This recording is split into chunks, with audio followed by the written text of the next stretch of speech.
Hey everyone, and welcome back to the Three Strangers podcast. I'm your host, Ryan. And I'm Bill. I'm Nick. And we like to watch horror movies together. Although this episode, we're not talking about a horror movie. Woohoo! Taking a little break. What are we? Few seconds. What are we talking about? Well, first we're going to be talking about Skippy, who is our audio engineer, and everything beautiful that he does. He helps out a lot with this podcast, so big ups to him.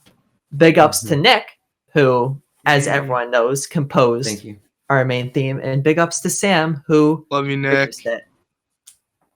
So, boys, do we have a fun episode that I've been pounding the table for? You know, the fists have been pounding for months. For this table pounding, yeah. 4 months, yeah. Let's tell the listeners, when Ryan first came to us and said, "Hey, I would love to talk about my life as a teenage robot," Bill and I were. I don't think we had to exchange any words. We were both just kind of like, "What?" Yeah, you're like, because Ryan had talked about Pokemon before.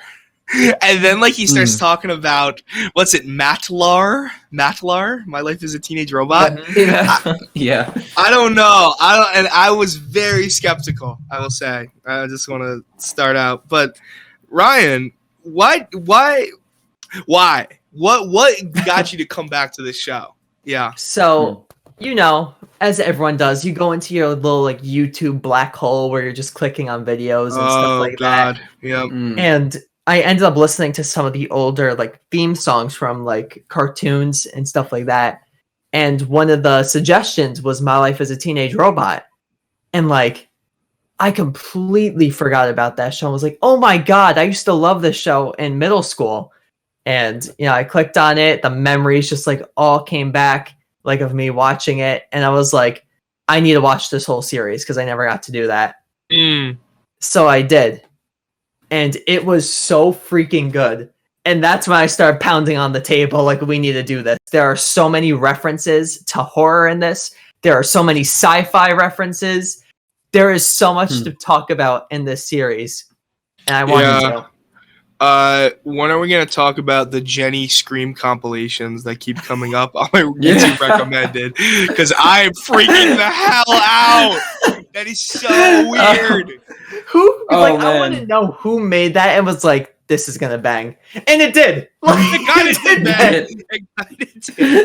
That's the worst part about it, I think. Oh my God! Casually watches the whole series and just clips every time Jenny screamed, and gets thousands of views. He was Bam, money. writing it down, so the timestamp. Wow. Yeah. God, hats off. Really, doing Lord's work, I guess. Yeah. So we have a lot to talk about with My Life as a Teenage Robot. There is so much that we had about it, and we could talk about other animations cartoons, stuff like that, came out around the same time that might have also explored a little bit of some sci-fi horror themes, stuff like that. So the first thing that I want to talk about is Robert Zeddy, who was the creator of My Life as a Teenage Robot. He is a huge horror junkie, apparently. Oh, that's interesting. Okay. And he came out with a lot. And, he was on so many different staffs of famous shows of, cartoons and stuff like that.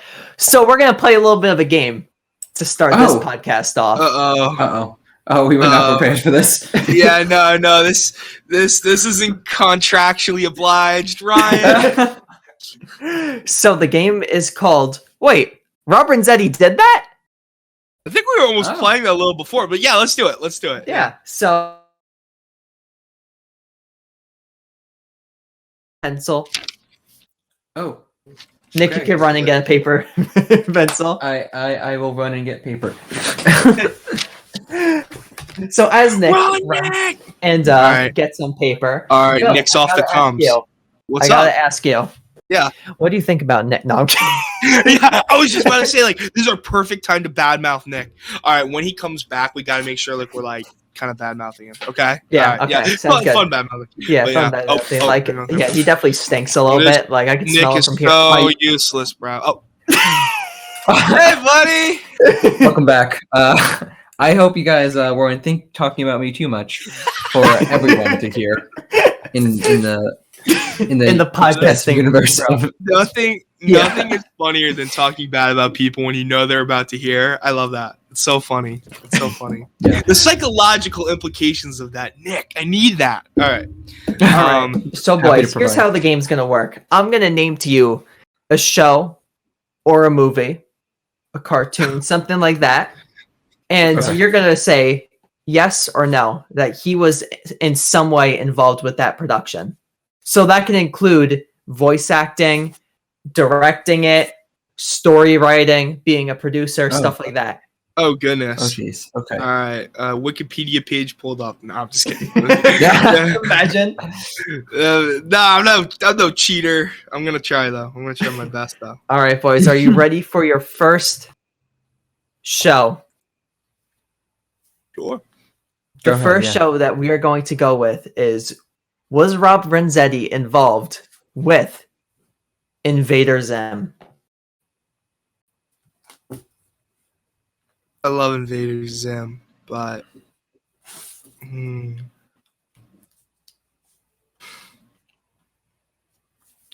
Yeah, I'm gonna say he was. Oh, really? Oh, are we saying our answers, or there's like time? I mean, you could like say it. I'm gonna say no. I'm gonna say he was not involved with Invader Zim. Say no, and what are you gonna say, Nick? I'm gonna say yes. I'm gonna think about the caliber and themes of My Life as a Teenage Robot, and then go from there. And that's it. Yeah. Mm-hmm. Oh God, if he was involved. Well, I'm gonna say that unfortunately, Oh, he was not involved. damn. Oh, yeah. He wasn't. Okay. I feel like I would have heard that connection. I feel like I would have heard that because I love Invader Zim. So, but we've got to talk about that someday. Jeez. All right, our second show that we have, and we're gonna do 10. Okay. So Okay. let me write down what I've already done, so I don't repeat the same. Invader Zim. I mean, to make these talking points, like Invader Zim definitely has that parallel about like the sci-fi part of animation that really that's so seen so frequently in My Life as a Teenage Robot. So fun fact between My Life as a Teenage Robot and Invader Zim, at Nickelodeon at the time there was a vote to which show got a primetime slot. And it was a fan vote, and apparently My Life as a Teenage Robot blew it out of the water. But they gave the time slot to Invader Zim still. Wow. Yep. I heard about this. I feel like comparing the two of them, it's so hard to be like, it's like, listeners, what do you want? Like, you know, it's like I don't know. They're not even like remotely comparable, really. Yeah. Other than sci-fi, that's about it, you know? Yeah. So our second show that we're going to do is Dexter's Laboratory. Was he involved in Dexter's Laboratory? All right, this is completely unrelated. This is totally unrelated. But have you guys ever heard a rap song? I'm going to say a bad word. Bitch, I'm Dexter. Bitch, I'm Dexter. No? You never heard it? Oh, okay, wait. No, that's a whole other... Yeah, forget I said anything. Just look it up on your own time. Bitch, I'm Dexter. Yeah. All right. Okay. It's so funny even thinking about it. Okay. Dexter's Lab. So was he involved or was he not? I'm gonna say no. Oh, wow. Split again. Are you gonna This say one no? I'm much less sure of. And Nick, you said yes. Yeah, I'm pretty sure. Well, the answer is yes. He was involved in Dexter's Laboratory. He was a director, a storyboard artist, and an animation director for the show. Wow. So he was heavily involved. Mm-hmm. It wasn't his show though. Like he didn't create it. No, it wasn't his show. Okay. But wow, he was really heavily involved in it. He directed and storyboarded it. He's like second in command. That's crazy. Yeah. So our next show that we're gonna do is Family Guy. Family Guy. With Family Guy. Okay. Okay. I feel like every animator ever has directed an episode of yes, Family that's Guy. what I'm leading towards. Like I feel like there's been a lot of collab. So, okay, can I talk about something for a second? Yeah. I need your guys' opinions. Okay. Okay. Is Family Guy a good? Is Family Guy a good show? Is Family Guy a good? Like, is Family Guy worth watching? Yes. Like, Yeah. Worth watching. really? Is Really? a good show though? I'd say it was good, was, and yes. as it went on, it got a little bit worse and worse. I And agree. Yeah. My house has been watching like the Family Guy best of, and it's just so insane some of the stuff they got away with in the early 2000s. Mhm. Yeah. I don't know if you know some certain famous episodes Oh, that yeah. like should probably be banned. Yeah. But no, it's just so interesting because Adult Swim brought it back from the brink of obscurity in the early 2000s. They were like, now like heavily push it, and that's when it got Mhm. famous. 2001, Mm. something crazy. But anyway, yeah, Seth Macfarland, everybody's favorite animator. Well, Okay, well, well, Bob and Zeddy. yep. We go back to the question: was he involved in Family Guy? Yes or no? I'm gonna say yeah. It must have been 1 or 2 I'm episodes. gonna say yes. Say yes? I'm gonna say yes. He was. Yeah. Yep. He directed a few Yeah. episodes. There you go. Yeah, had to be. How many episodes are there? Like 18 seasons of it or There's a something? lot. There's a lot. Less than The Simpsons. Yeah. Mm. So make sure you guys Are you gonna- recognize remember your scores and stuff like that, because I haven't wrote them down. Sure. Wow, Ryan. Kind of disappointing. I forgotten. I got Dexter's Lab right? I'm just kidding. So our next one that we have is the Fairly Oddparents. Was he involved? I hate Butch Hartman. Uh, I love I love Fairly Oddparents though. I did. mm. I feel like, and now that we've reached like kind of like the middle or so of this like, even if it whatever. So now that they're talking about now Nickelodeon essentially, and some flair, but there's so much like controversy that I didn't realize in animation studios before this episode, and because we do some prep work for Rob and Zeddy and stuff, and I didn't realize like how kind of plagued with mistake Teenage Robot was, and not mistake by being a bad show, but mistake with production and Production errors. Okay. Yeah, production errors and like airing, which contributed to the reason why it didn't last very long, unfortunately. Wow. Also, on top of the fact that Nickelodeon hated the show for some reason. Yeah. They were very harsh with it. They were always changing the time of it. They were always doing stuff, kind of like hoping it would fail so that they could be like, oh, we're going to cancel it because we don't want to pay for the amount of money that this is. Yeah, well, I was on the board of directors at the time, and I can tell you, no, I just can't. I feel like you always have like people that are always like, well, if I was holistically looking at it, it's like, no, like it was a pretty good show. Some shows just get canned though, like before their time. I know everybody lists Kim Possible as one. Because that was like 4 seasons, and you think like something like that would go on forever, Yeah. But yeah. But then Invader Zim got canceled. Invader Zim canned. Objectively like good shows just canned. Mhm. When stuff like SpongeBob is allowed to go on forever and eventually get terrible. If SpongeBob was capped after 4 seasons, it would have been amazing. But then everybody would have been like, "Why did SpongeBob only have 4 seasons?" It's like, no, don't go. Yeah. And maybe not. Maybe 4. I feel like 4 was not even doing it justice. Like maybe like Yeah, I'd maybe say longer. 6. Yeah. I mean, there were the yeah. golden ages of SpongeBob. I think were between seasons like obviously 1 and like 6 or 7. Yeah. Yeah, And then, I remember. and then it's changed. Yeah, huge quality shift after 4, but then huge quality after 6. So there you go. Yeah. So And we'll probably definitely 6. talk about that later on, about SpongeBob at the time. Whoa! Oh, I didn't realize that I influence. didn't realize we were talking about SpongeBob. I know all about SpongeBob. Cool. So, Fairly Oddparents, was Rob and Zeddy involved? Yes or no? I'm gonna say no. I'm also gonna say no. I always wait for no. Nick so I can change my answer. Uh, No, I'm just kidding. I'm just kidding. No, I wrote no. well, it's a good thing that you said no because he wasn't. Oh, you think you There's would two- have? Yeah. What's Go that? on, Mhm. go on, Bill. I was gonna say you think like just animators at the time would like it went on long enough that you think you would have directed a show or two, but then I was like, probably not. Maybe not really his bag. Mhm. That's what I was thinking. I just feel like it's too different for him. Yeah. Well, we move on to our next one, which is the original Teen Titans animation show. Not Teen Titans Go.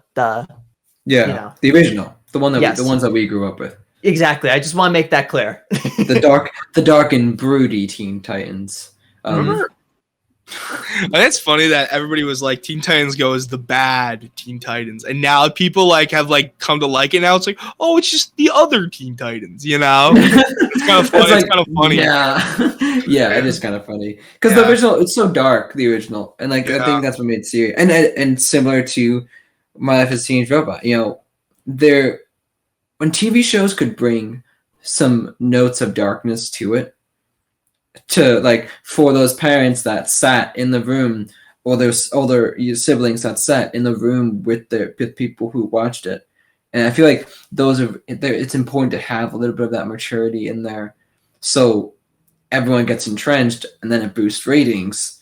I think the strange part to me is that it wasn't really realized with My Life, with Teenage Robot. It just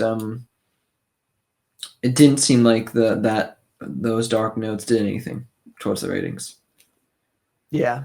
Mhm. I mean, we'll talk a little bit more about it once we get to it because I Alright. do have a lot of fun facts and interesting about it. Okay. But Teen Titans, was he involved or was he not? I'm gonna say yes. I have no Yeah, idea but- in what capacity, but I think so. This looks What his about you, style. Nick? Looks his style. Yeah, What do you same. think? Yes? Yeah, same. Yeah. Well, guys, unfortunately, he was not involved in any way. Oh. Teen Titan. Oh, I would've weird. thought- Okay. Something about the style and the time and the place. I really thought he would have Yeah. been. Okay, Yeah. that's interesting. That's why I thought of it and decided to do it.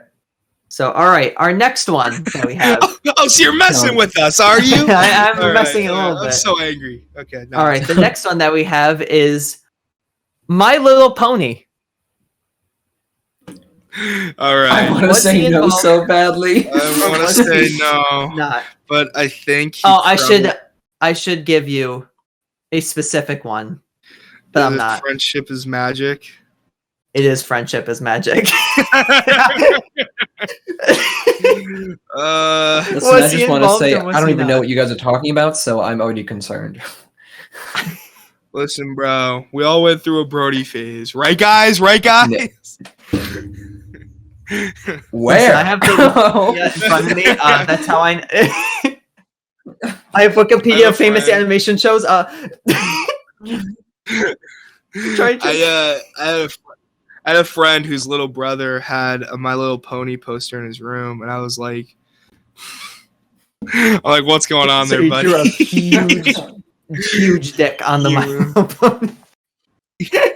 I'm just like, I don't think you're being a good older brother to your brother right now. He's gonna get bullied. But no, I don't encourage anyone to. I believe in the abandonment of cringe culture. I just think that some things just lend itself kind of weird, Mhm. But So was he involved with it or was he not? I'm gonna say no. I think he was. You think he was, and you're gonna say no, Nick? Yeah. I think yes. I think yes. He was involved with it. Yes. He was a Oh, story man. editor. I wanted to say no. Oh. Oh, that's really pretty low, but not kind of low, but okay. I had this like nightmare of him like drawing out the characters. I'm like, I don't know, but yeah, thank goodness. So our next show that we are going to do was Rob Renzetti involved with the Powerpuff Girls?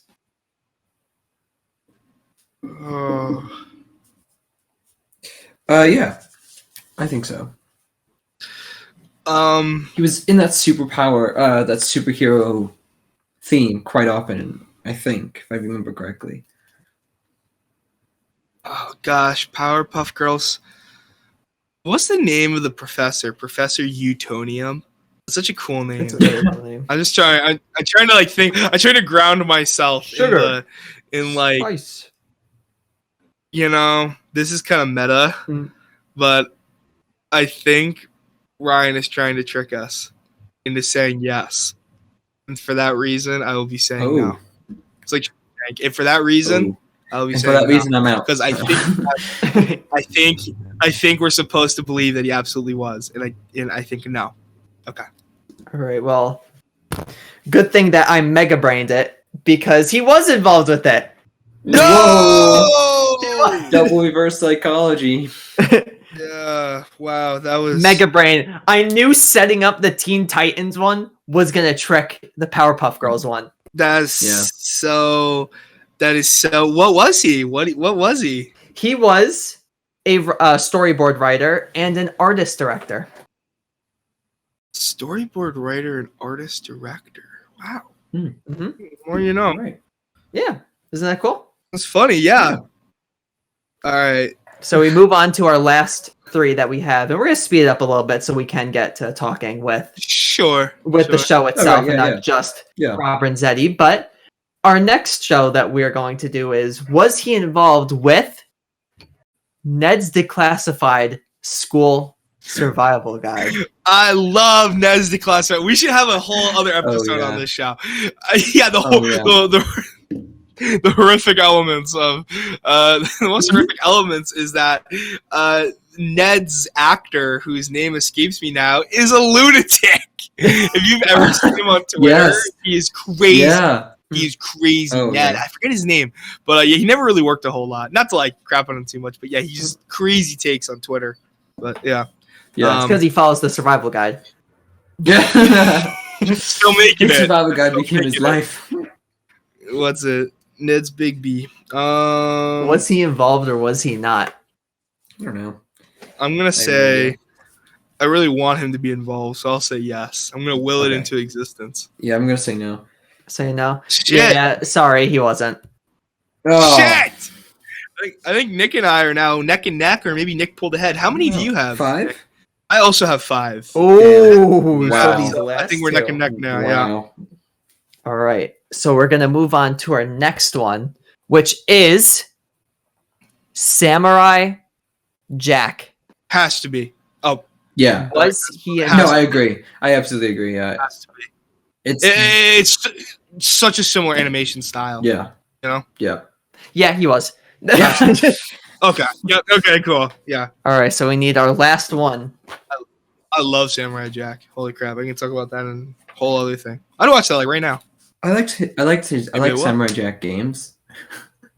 Is that weird? I played the game online, CartoonNetwork.com, more than I played, more than I watched it. It was weird. Oh, weird. Yeah. That's not weird. So, Ryan, I think we got a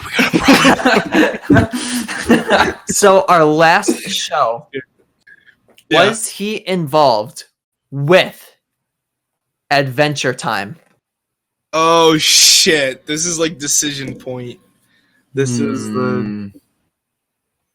Yeah, this is a lot. Somebody's got really nice birds in their background. Very, very peaceful. Is that you, Nick? No, it sounds great. It's not like a problem, but yeah. Oh, it is. Wow, why did I do this so loud? Yeah.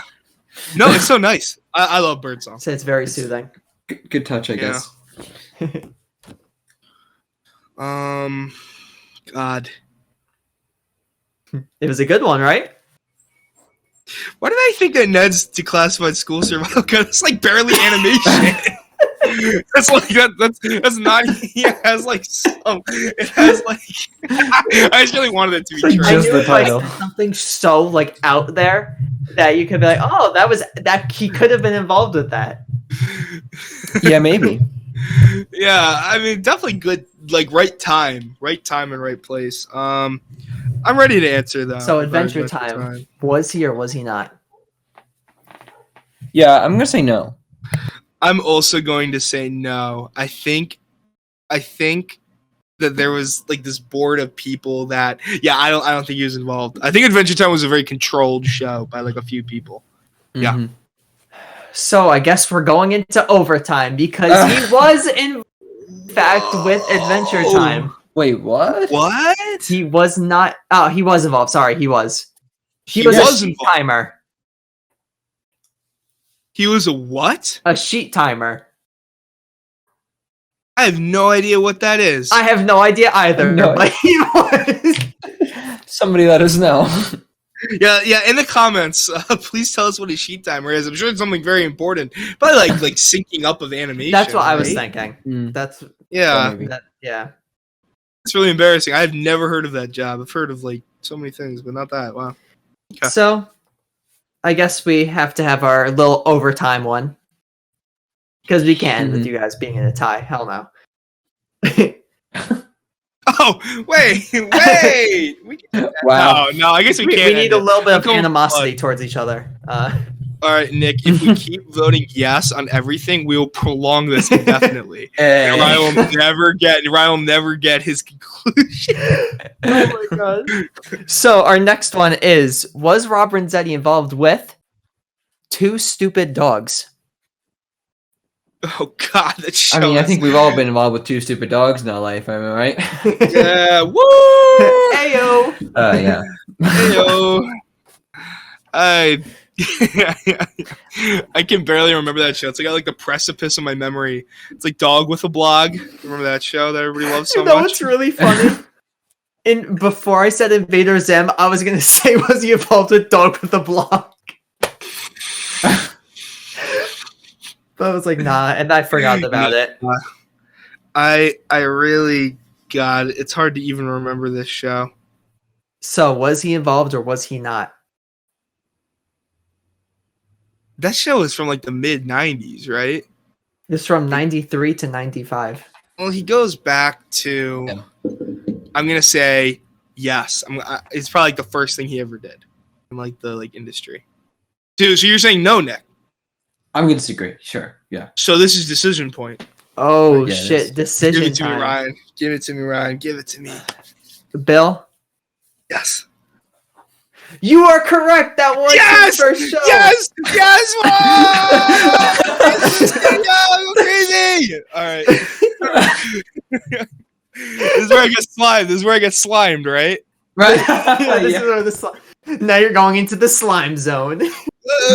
Remember the end zone jokes with where Nickelodeon screened the one game? Oh my And it was god! all their Oh edits. my That was God, so yeah. funny. That was so funny. That I was think about my this favorite today. thing that I've ever watched. When they were doing the announcing and the girl just goes, "What's your favorite flavor of ice cream?" yeah. During the middle of the play. It's like I think the most the thing I remember the most was they're about to punt it and they told the girl, they're like, all right, watch how far the ball goes, and the guy kicks it and you just hear her go, whoa. Yeah. I like Whoa, that was far. I like the SpongeBob goalposts or Oh like my the God, zone Oh, yeah, of the the like yeah. Oh. Yeah. And I love how our man. Nickelodeon VP was Mitch Trubisky. Yeah. For the meme, everyone voted Mitch Trubisky. Yeah. And he did terrible. Oh my I just remember everyone tweeting, I don't see Aaron Rodgers with an MVP.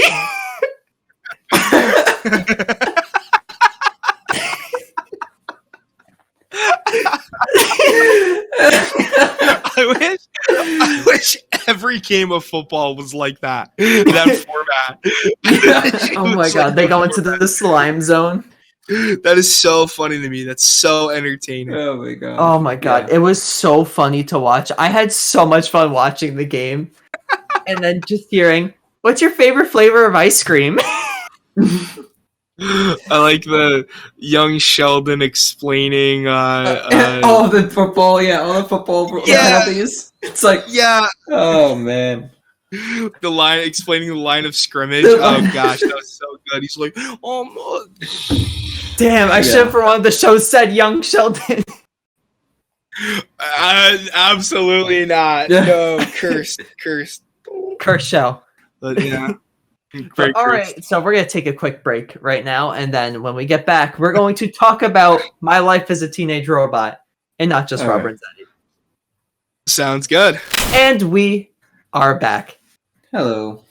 Sorry. So, Sorry. Bill, since you won our little competition and are laughing hysterically over there. Sorry, I can't stop thinking about My Little Pony, Robert and Zeddy. But continue. It's so funny to me. I just looked at his it's like I feel like I have his resume here. And it's like Was he involved with this? No. no. way. So, Bill, I'm going to set a little scenario up for you, okay?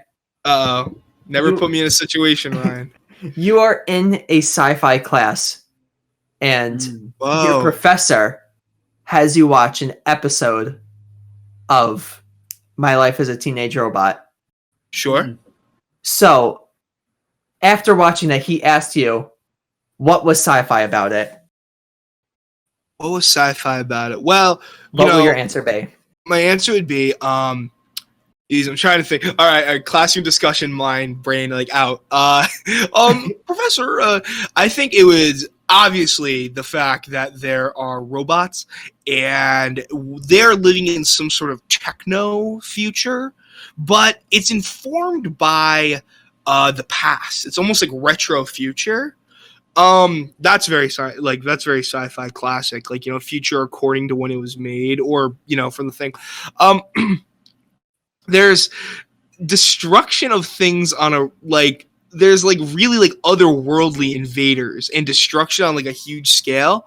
I'm trying to think of any story elements that solidly place it in the sci-fi canon.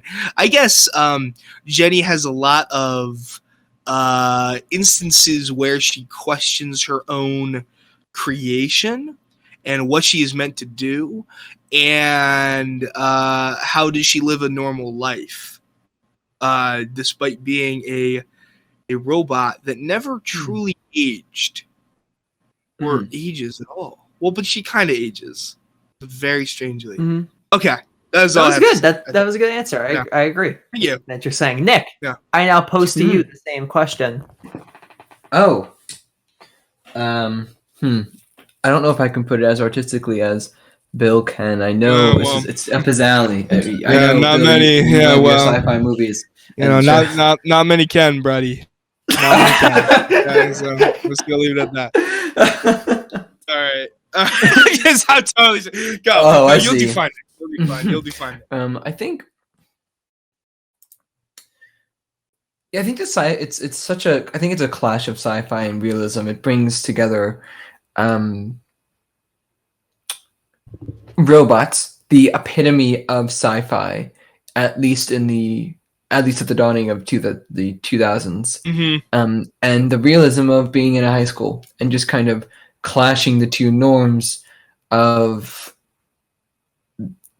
school life and drama and crushes and stuff like that, mixed with sometimes aliens or robots or monsters try to take over the planet. It's the real fun of it. Yeah. Mm-hmm. Yeah.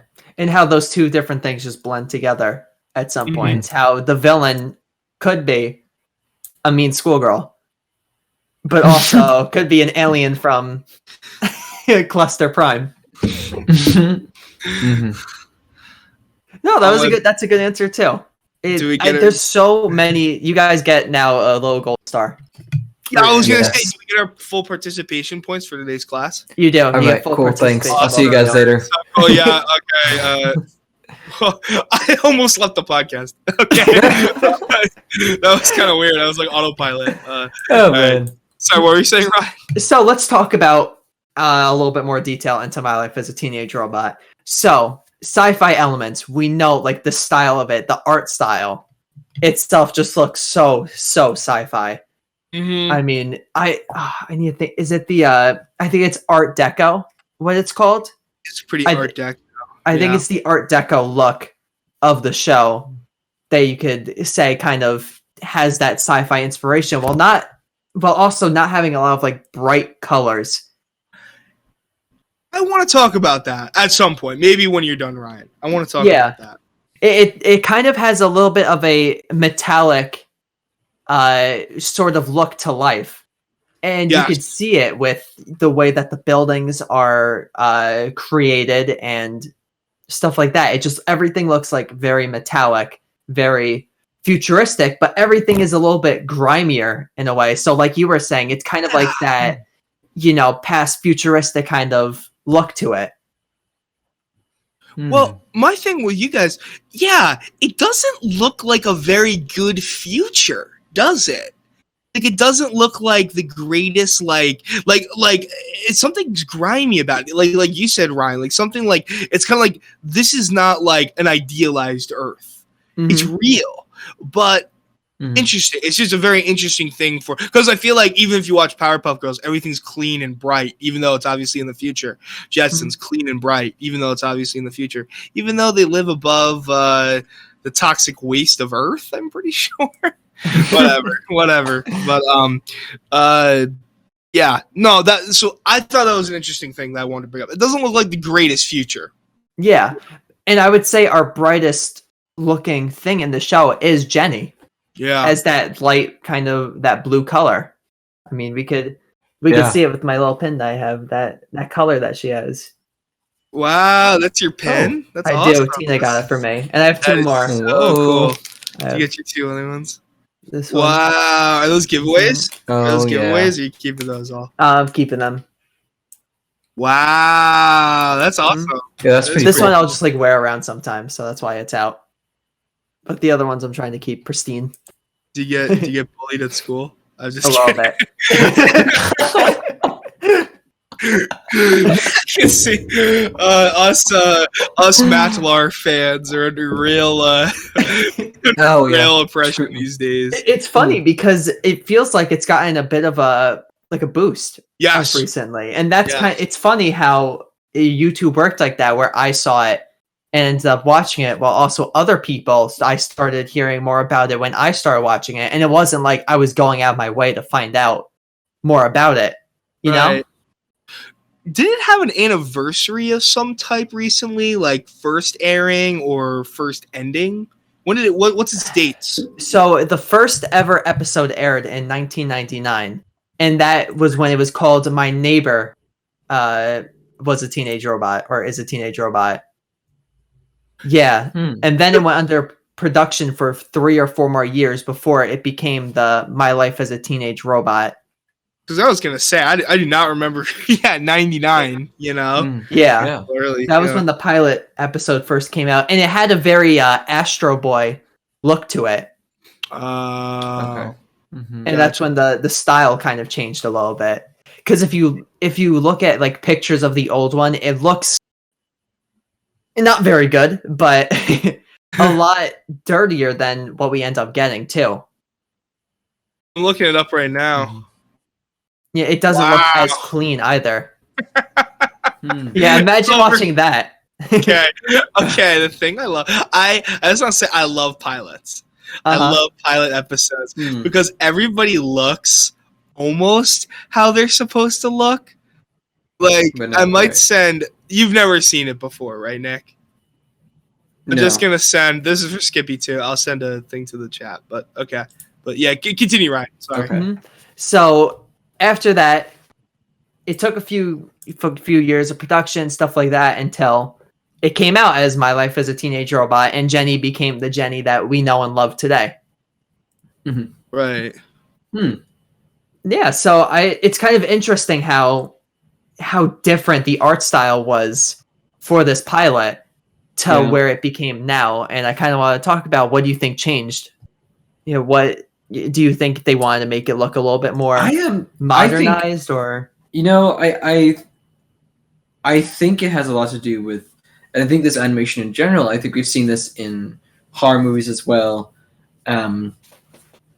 where I feel like with the change in the millennium and the huge boom of technology that happened between 1999 and 2004, 2005, suddenly so many more things were possible at a faster rate.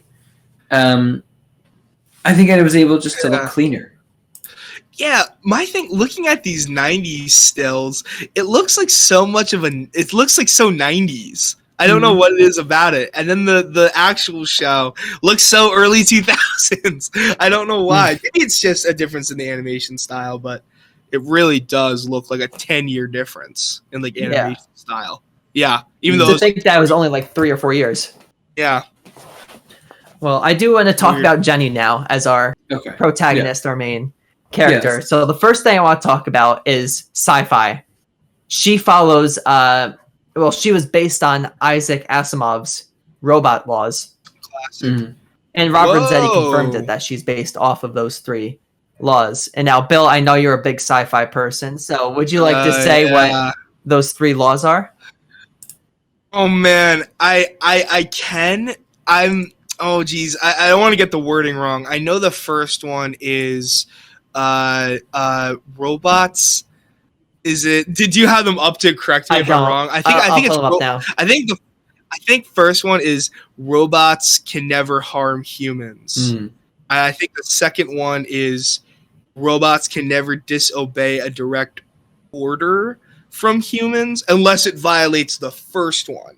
If you cannot kill or bring harm to a human. That's the first one. The second one is you can't do that. And then the third one is by inaction or action, you cannot bring harm to... Oh, no. The third one is you must not self-destroy yourself unless destroying yourself would lead to the first 2 things being complete.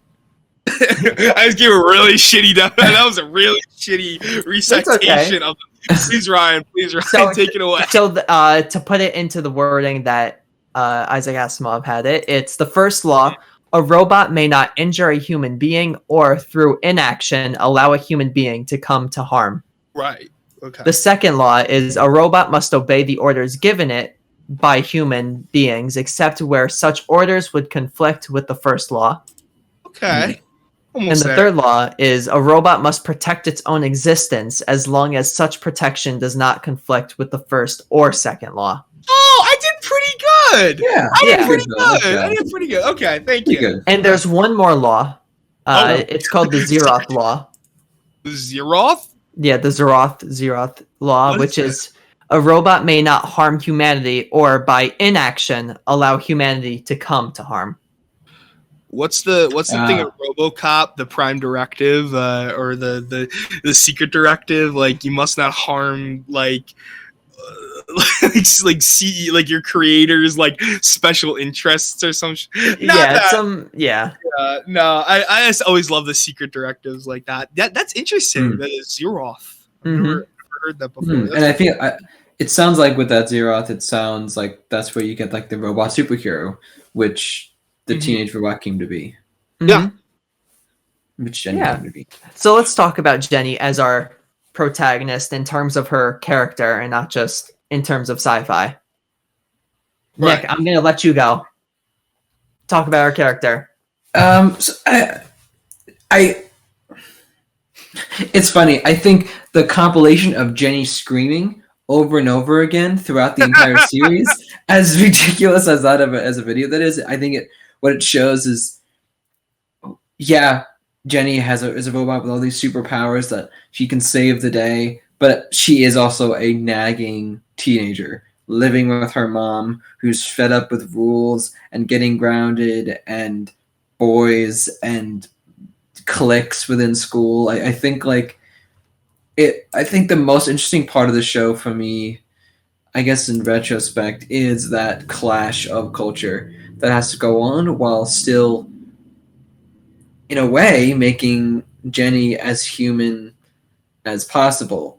And there's a single episode that always hit me just different, and it's when Jenny wants to feel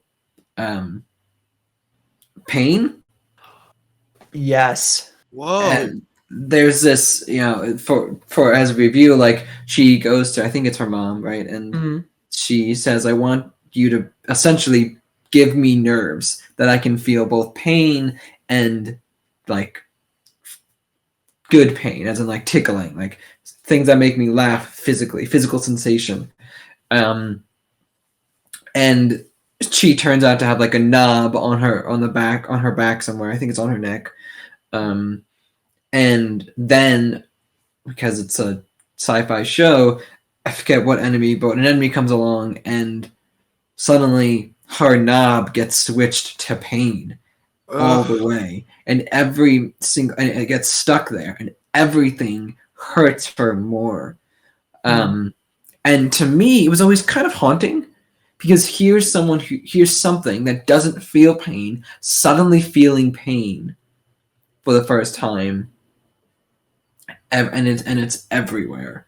It always kind of haunted me to think, like, people in a lot of robot shows, there's this there's this question of, well, how human can they get? How human is too human? Should they be self-aware?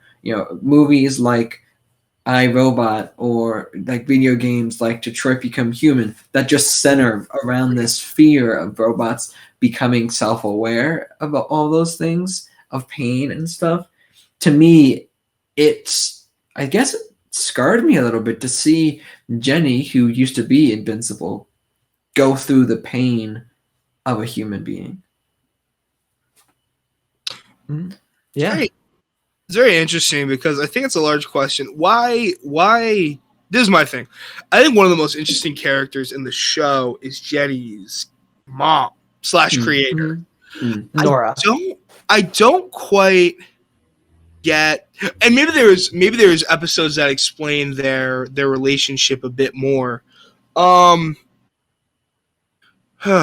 Was Jenny created to be a superhero robot, or was she created to be a stand-in for a daughter for Nora? Or was she always supposed to be both? Or did one come after the other? I'm not as intimate with the series, to know that, but maybe you can enlighten that, Ryan? It's definitely a bit of both. Okay. We could see, and there's an episode where you meet Jenny's sisters. There's 8 other versions before her, because she's XJ9. I remember that episode. That episode's fucked. Yeah. It's kind of fucked up. Yeah, I remember that. It's really weird. So she has been trying before, and Jenny was the first one to really work. And I think it is a mix between her wanting to have someone to save the world, because the world will always need saving. Nora left Sky Patrol. We find out she created a robot, Armageddon, that basically wants to eliminate humanity because they have weapons. Casually. But yeah, it's a bit of both, because you see their relationship as it go on, that Nora loves her and like sees her as a daughter, and there's like jokes about it at some points, but you kind of see that growth between Nora and Jenny, that mom and robot daughter relationship. And I think of the episode where Nora and Jenny go to like that robotics convention, and Nora won't call her by Jenny by her name, and would say XJ9 in front of other people because she was embarrassed to call her like an actual human name. But by the end of the episode, that's when she starts calling her Jenny, and we see it throughout the rest of the series that she calls her Jenny. Wow. Yeah.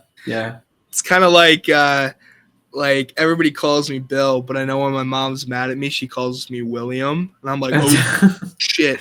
And that's the thing. When she gets mad at her, she'll go XJ9. Yeah. That's kind of funny. But oh wow, that's kind of dehumanizing though. I mean, she's not human. She's like, kind of. Yeah. Yeah, it's definitely iffy. I kind of want to talk about the elephant in the room episode, the skin suit. Yeah. Yes. Yeah, that one. Oh man, it's freaky. Yeah. And the second one with the jump scare in it. Even worse. Yeah. Even worse. Oh, it's just, because the concept of it as a whole is kind of creepy. Nothing is worse than like Uncanny Valley, with like stuff like and it's just such like a that episode was really played for horror. It really was really horrific the whole way through. Yeah. There's really not a whole lot of like, I mean, it has like he's like, oh, what if I really fit into being like a human? And then it's like, there's the crappy suit that doesn't make her look like anything, which is kind of scary and it's all right. But and then the actual like, what is it called? Synth flesh or something? It's called something, but that was too much for me. As like a kid, I was like, ooh, and it's like stalking her at night and stuff. It's like sentient in its own right. That's a problem. It was super messed up. Yeah. Yeah, I mean, to me, it was obviously, and as I grew older and started watching horror movies, it was very much like, oh, that's kind of like Silence of the Lambs, and it's a really, really screwed up version of a really screwed up scene of Silence of the Lambs that's scarring for even adult viewers. And now it's like, well, what if that skin came alive and was in a TV show, and the message was trying to look more human because it's human skin. It was very, very dark for the show. Yeah. It definitely reminded me, as well as with like Silence of the Lambs, it reminded me of The Thing. Oh yeah. Oh yeah. Blending like that, but also kind of Invasion of the Body Snatchers a little bit. Oh gosh, that freaked me out as a kid. That's a good watch. The original one, but very watch. good movie. But and there was supposed to be a third part to it, but Nickelodeon was like, nope, too scary. Nope. No. I totally support Nickelodeon. I totally support them in the moment. Apparently, it was gonna capture Brad. Like, it was gonna take Brad, and it was gonna be like, listen, you wear me, or I'm gonna murk Brad. Oh my gosh, that's terrifying. It's kind of like almost like the Spider-Man symbiotes. Yeah, like Venom.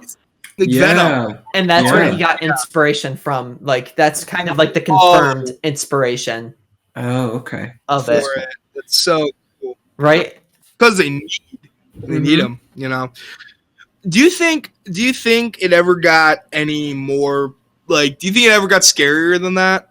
I remember that there's that weird one when she gets the bug that makes her scary. Oh, where it ages her? Like, where she goes through puberty and stuff? Yeah. That one was freaky. That one's kind of freaky. There's a lot of, like, kind of moments where it was like, that's a little bit freaky when you think about it. It's kind of almost... Wait, go on, Bill. Bill, keep talking. You might be saying what... Oh, I was going to say... no, I'm just saying, like, there's those are the moments in the show, because, like, how many episodes did it get total? Like 40 episodes? And there's kind of a lot of episodes that we can point to as, like, kind of like almost like, not perverse, but kind of like, whoa, like, really, like, delving into, like, that thing. And it's not, like, gross out. It's just, like, like, the human condition when you're not really human. And, like... And what does it mean to be like an ageless machine, and like, and it's very, very interesting. Obviously they couldn't get into the heavy implications of Jenny becoming completely self-aware of her own power and taking over the United States seaboard and launching ICBM. No, just kidding. But the Skynet Jenny crossover. But Ooh, I am so happy that you talked about that little Skynet thing, because the Christmas episode of My Life as a Teenage Robot kind of dives into that, where the character takes over her. And she doesn't remember anything for the past year because he controlled her. And it's like making her like destroy stuff, destroy holidays, stuff like that. Wow. Holy crap. I gotta look this up. I do not remember this one. It's a pretty good, and she ends up fighting Santa Claus. Huh. It's a Santa Sleighs. And it is the first episode where there is a kiss on screen.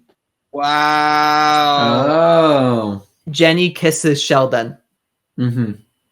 First episode of the second season. Wow. Mm-hmm. What do you guys feel about Sheldon? What do you guys feel about that? He's kind of. Do you think? All right, this might get a little meta. I might be getting a little too woke here, but All do you right. think? Do you think the fact that Sheldon likes Jenny because she's a robot is weird? You think that's weird? I think he's a weird character, so it fits his Okay. character to like her. And also, he's bullied by humans and stuff like that. Yes, he finds You know. solace in Oh, machines. Yeah. dipping into a little bit of the psychoanalysis of him. Yeah, I see Yeah, it, that's Ryan. what I'm here for. That's what Yeah. I'm here for, Nick. Yeah, I mean, No! you make a good point, Ryan. If he's being bullied by humans, he may think that a robot is the only thing showing him affection and, in a weird level. I think if you think of looking at too much, it can show why people can sometimes be,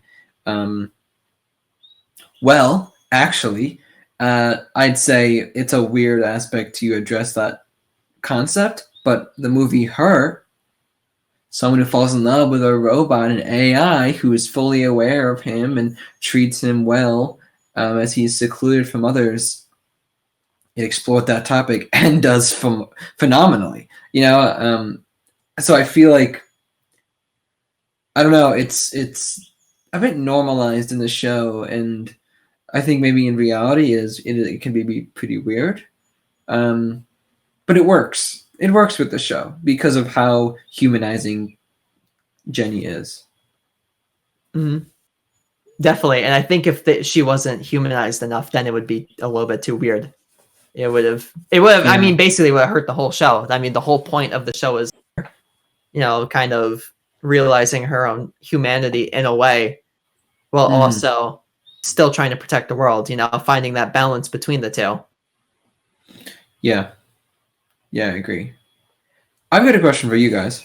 Mm-hmm. Sure. If it aired, so we talked a little bit about it before, but the problem was, season 1 came out, and then season 2 was projected for December of 2005, I think, but then it didn't air until like Really late. Or like kind of the middle of the first quarter of the next year. Mm-hmm. And then afterwards, new episodes weren't shown every week; they were shown every other week, and it just fell apart. And you could tell the Nickelodeon just wanted to kind of tear it down because it wasn't doing well.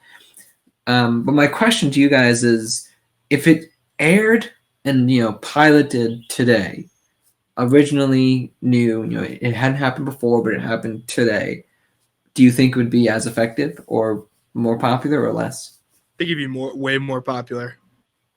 I think there's been a cartoon renaissance recently. And just this idea that like cartoons can do a lot more than simply entertain. They can almost inform and think. And I think really like My Life as a Teenage Robot just missed that era. It was just a little too early. It's hard to say. I always use a regular show as a frame of reference. I always use regular show as a frame of reference for like the beginning of thing, because that kind of coincides with Adventure Time, which kind of can coincide with other stuff. Gravity Falls would be soon after that. So I just think it's so interesting. What was I gonna say to you guys? Can I quickly jump onto? Yes. Go ahead. Yeah. So two parts to it. So the first part, when you were saying with like the scheduling and stuff like that. So there was at the time something that people refer to as the SpongeBob standard. And that was when Nickelodeon was like, if this show isn't doing as good as SpongeBob, we're canning it. So that's why you look at Invader Zim. It was a good show. Got canned. It wasn't as good as SpongeBob. You look at My Life as a Teenage Robot. It got nominated for an Emmy and 11 animation like awards and like the Annie Awards. It got canned because it wasn't as good as SpongeBob. Have you guys? Was it you, Ryan, that showed me this? Stop me if you were the one that showed me this. But the SpongeBob standard is a notorious thing, right? Like Nickelodeon, and I heard like a lot of the times they would do this thing, like the show creators would hear that their show is getting canceled, and then draw like SpongeBob getting like killed like in their art style. Or like Wanted, like Dead or Alive, like SpongeBob, and it's so funny. There's so many of them. There's so many where it's like like I can't imagine like Jenny like destroying SpongeBob. Oh yeah, there's a lot of freedom there. But they're so funny. If you guys like look it up online, like you can find so many different like funny art styles of like main characters destroying SpongeBob because they got canceled because of it. You know? Yeah, it's the SpongeBob standard. I mean, you can even look toward shows. Danny Phantom got canceled after 3 seasons. Which was good too. That's another Great good one show. that just was so entertaining. And it's Butch so funny because like Danny Phantom was my favorite show growing up. Like that was my favorite. High for me. Rewatching Danny Phantom and rewatching My Life as a Teenage Robot, it switched. Like wow, overtaken Danny Phantom for me. Wow, that's crazy. That's crazy. I'd have to realize the thing. I remember having such fond memories of Danny Phantom. Yeah, and that's the thing. It was a really good show, but the same villains come around like every 3 or 4 episodes. That it's like we need new villains, and that was the issue with it. My Life, you did have your reoccurring villains, but you always have like a new one, like very soon after if you had a reoccurring one, or a new one would come with a reoccurring one. So. Yeah, that was kind of my issue with Danny Phantom. But to continue with, would it be popular now? 100% yes. Oh, rewatching it holds up very well. Like, of course, there's a few like slang terms that like nowadays aren't used anymore, like fat or what was another one? There was one more that was very prevalent. Oh, I can't think of it now. There's one more slang term that's prevalent within the show, but. Even then, you still understood what they were saying with those words and what they meant. It didn't take anything away from the experience. You know, I think if you watch some shows that were made in like the 90s or the 80s or stuff like that, there's going to be a lot of stuff that we don't understand today because, you know, we weren't around for then. But I feel like with My Life, they did such a good job of showing the 2000s while also having enough like kind of like meat with the show so that you could watch it today and understand everything. Yeah, that's a good point. I haven't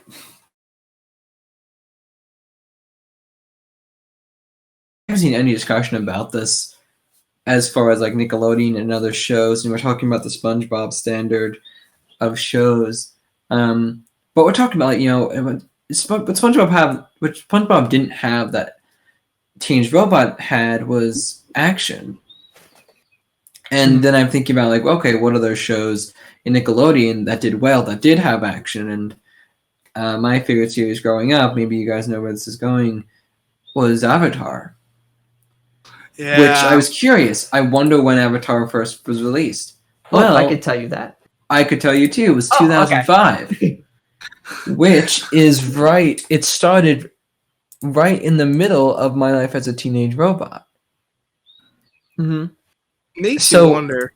Yeah. It makes me wonder if Avatar actually stole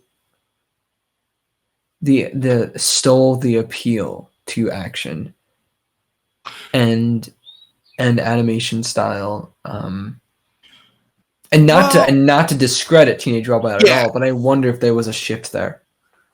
My thing is like with Avatar, which is a show we could literally have a whole other conversation with. It's a huge it's like one of those things like, you know, like it's like what are the similarities between M.L.A.A.T.R, which I'm growing very, or M.L.A.A.T.R or something, and Avatar, and it's like very few other than them both being animated and both being like the Jimmy Neutron and Timmy Turner crossover, sure, but I cannot imagine that crossover. Aspiring cartoonists, show us your best would be crossover between those. I can't even imagine. You'd have to like use like firebending to like melt Johnny something terrible like that. That'd be something terrible. Like you'd be like, oh god, like I don't know. God. Yeah, I don't even want to see that. I don't think. But yeah. I mean, for me, Avatar is probably one of the greatest TV shows of all time. You have to put it in that conversation. Yes, Really? because Cartoon, of how sure. well it went Yeah. through the whole way through, and it having such a great ending. You can't say that with a lot of shows. Did have a really good ending. And I mean, going back to Teenage Robot, its ending isn't an ending because they didn't know that they were going to be canceled by then. Hate that. So the last moment we see is like a gag of Nora getting eaten by a tiger or like a lion. Oh, That's Yeah. horrible. Yep. yeah. That's it, and that's the end. That's the end That's of the the series. end. Well, you know what's an interesting similarity here is Yeah. they both have 3 seasons. Mhm. I that's just kind of conspiracy. I mean, that's just conspiracy. You know, if I go down that road too much, but it's interesting. My mind goes to, well, there was a SpongeBob standard, but should have been called the SpongeBob standard, or was it like? It's referred to as the SpongeBob standard. Yes, that I know. But what I'm saying is like it's. I wonder if it was the standard of. I don't know. I just wonder if Avatar had an influence there that gets untalked about. One more but it's thing. too bad. It's too bad that Teenage Robot suffers from that, because I would have loved to see how they would have finished the series. And how Honestly, you could do one more season. You could wrap everything. Because so much of the character development is already there and shown. yeah, You would only need one season to wrap everything up. hmm yeah, I agree. Which is, I'm pounding on the table for it. Robert and Zeddy, make a final. Go to Nickelodeon Studios right now. Demand it. Beat them up. I don't know what you have to do. Make a final season. Although there is a fan-made final season in the process of being made. Whoa, power to the fans, bro. Mm-hmm. What was I gonna say? Yeah, no, that'd be awesome. I'd love to see what they would do with their thing. I hope it's not too like far off from what it would actually be. Like Jenny saying the F word or something. It's like Jenny dropping F-bombs She's dropping an F-bomb. She's like, "We gotta destroy the fucking villain," and it's like, I don't know about this one, Chief. Yeah, no, that'd be funny. That'd be funny. Yeah.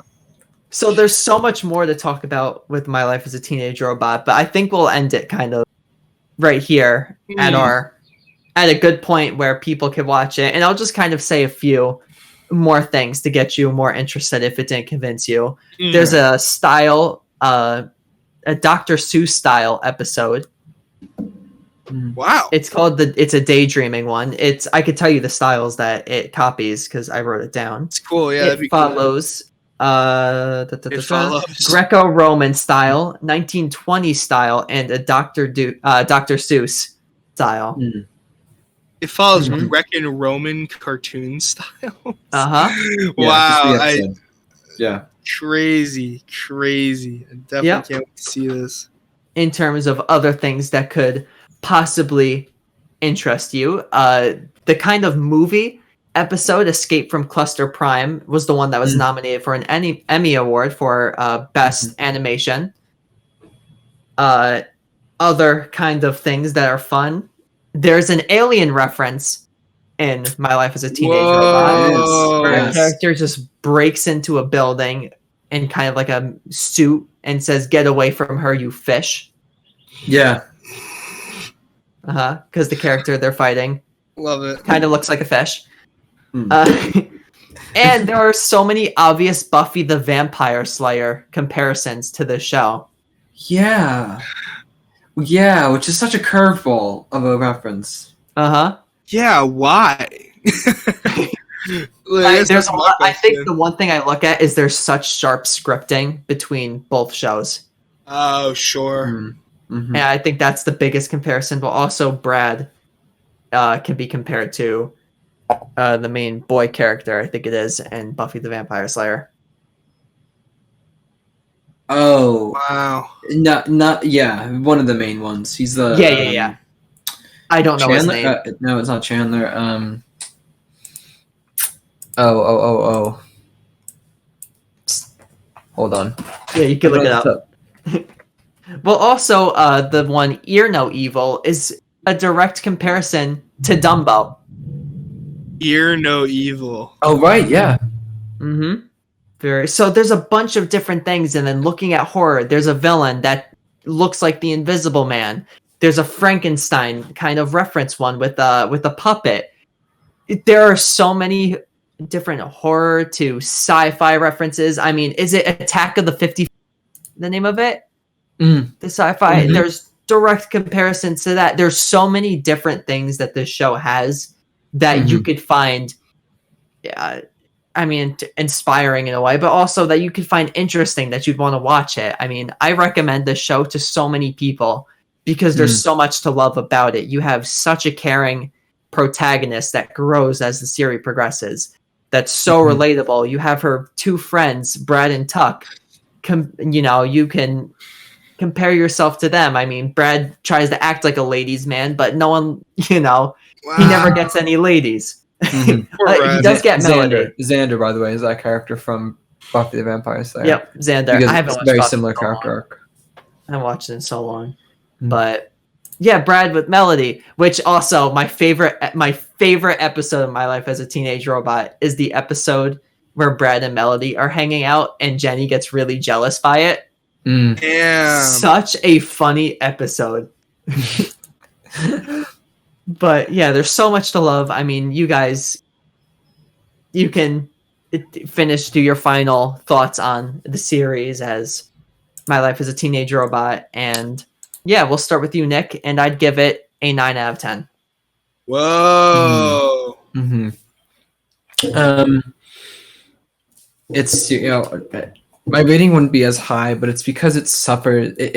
My rating's not high, but it's because of things that don't pertain to the actual content of the show. It really is too bad that the series couldn't be completed.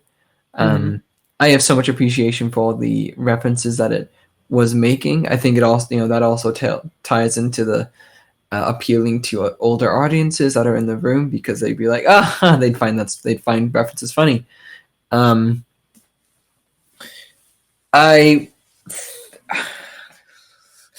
I'm going to put it somewhere in the 7s. I'll give it like a 7.8. But again, it's just because it wasn't able to explore its potential. And it really is a shame that it couldn't be explored more.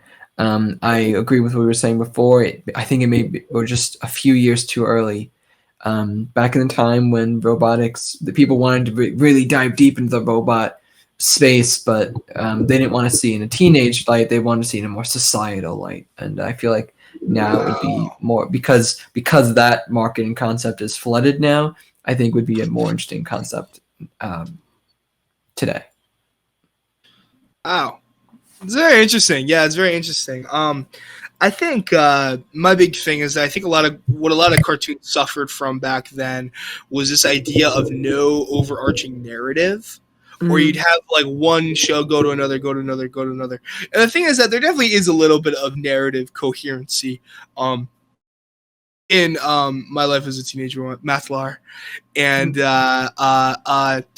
I think I agree with a lot of the points that Nick made, where if it had more time, it probably could have been a more solidly devised. Damn. I guess I just want to know why Nora made any, but I want it to be more motivated. I think a movie could have done that, which is how I feel like so many shows at that time would be like, oh, well, we don't know if we're going to continue the series. Let's make a movie and then see how well that does, and then that'll see if we get like another season or two. And it's like, yeah, that could have been a good idea to do for this show, but I think that, as it stands where it is, I'm interested to see the fan-made 4th season. I cannot wait for all the questionable things that are going to be in that thing. I actually, speaking of questionable things, I do want to talk with you guys about something M.L.A.A.T.R related off the air. But Okay.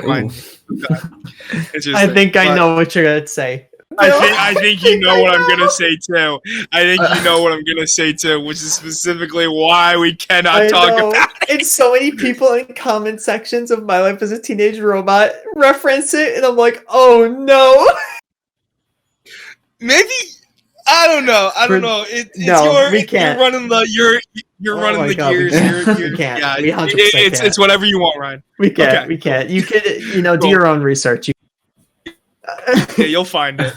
But I will say also, when I did this review 2 months ago, I did give it an 8 out of 10. But after rewatching it for the podcast, I gave it higher. Oh, I would rank it somewhere like around an 8.1 or 2 out of 10. Yeah, I agree. I wish you had gotten a little more time. Yeah, but so many shows are like definitely.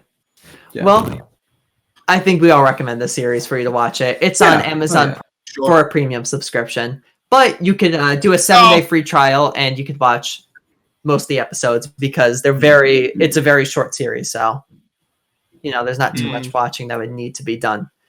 But thank you, Nick and Bill, for being here, being on the podcast all the time. It's a lot of fun talking about stuff like this with you.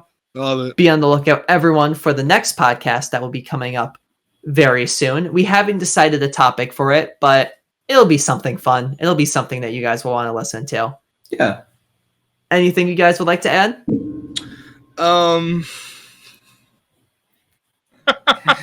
Would you like to plug anything? I'm gonna say no before we get taken off the air forever. Much like many shows that we talk about. So yeah, I'm gonna be quiet. Thank you everyone for watching. Yeah, thank you for everyone to continue listening, and we're enjoying this. I think I can speak for all three of us and saying love it. We just enjoy being here. So definitely. Well, on that note, be on the lookout for more podcasts that are coming in the future. There's a lot of new horror movies that are coming out, so who knows? We might all happen to go out, see one, and then we could talk about the podcast. Oh my to gosh! be movies again. If we could go and watch a movie in a movie theater and then talk about it, oh my god! That's such a foreign concept now. I will say I've already texted you guys about potential movie that we could talk about. Let's do it. Yeah. I mean, discount AMC Tuesdays.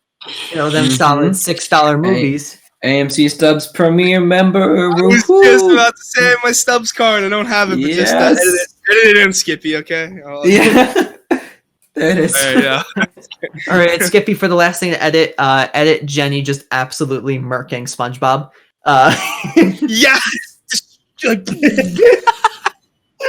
Her leg laser.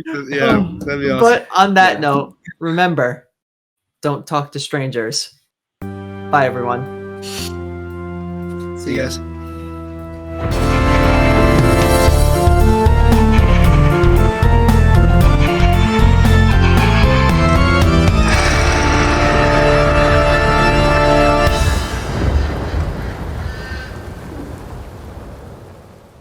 But there is this cartoon going around of Jenny, and she's sitting in her room, and she's like, wow, it's been so long since the show stopped airing.